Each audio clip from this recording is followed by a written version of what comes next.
दुखी क्यों है?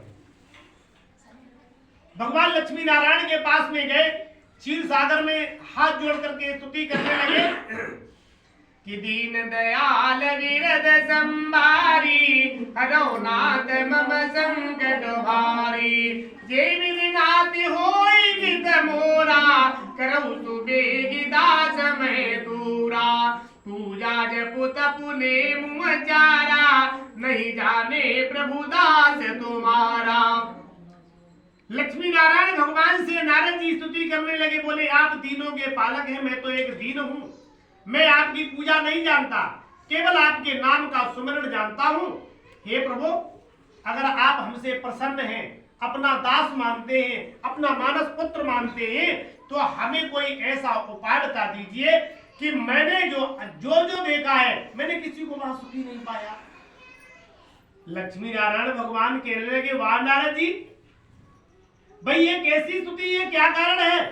एक तो तुम काफी दिन के बाद में आए हो और फिर भी तुम्हारे मस्तक पर चिंता की लकीरें हैं। अपनी चिंता का कारण तो हमें बता दो। बोले भगवान, मैंने मृतलोक में जाकर के देखा, हमने वहां किसी को सुखी नहीं पाया और हम किससे पूछते? इसका कारण आप ही बताए हमें। लक्ष्मी नारायण भगवान कहने लगे, नारद जी, तुमने तो आज सारे संसार की भलाई करने वाली बड़ी सुंदर बात पूछी है, लेकिन जो पूछा है वो जो भी करेगा उसके सभी पाप और दुख नष्ट हो जाएंगे। लक्ष्मी नारायण कहने लगे, सुनो नारद जी, कि सत्य नारायण का व्रत हुई, जो करिए सुख पावे सुई।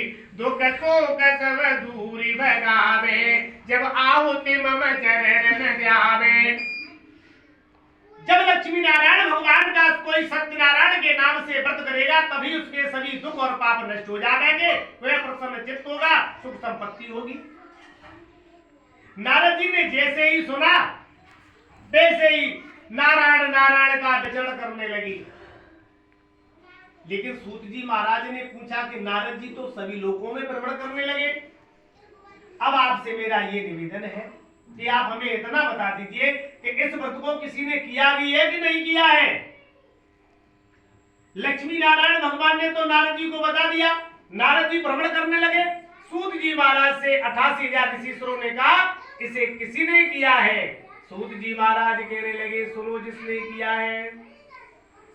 काशीपुरी महान है, सतानंद है नाम, अति निर्धन ब्राह्मण रहे, करते थे शुभ काम। काशीपुरी में एक बहुत ही निर्धन ब्राह्मण गरीब रहता था, अपनी भिक्षा से गुजारा करता था। भगवान ने जब देखा कि मेरा भक्त है और अत्यंत दुखी है, तो उसे और परेशानी दे दी, प्रसाद रूपी दे दिया परेशानियों का।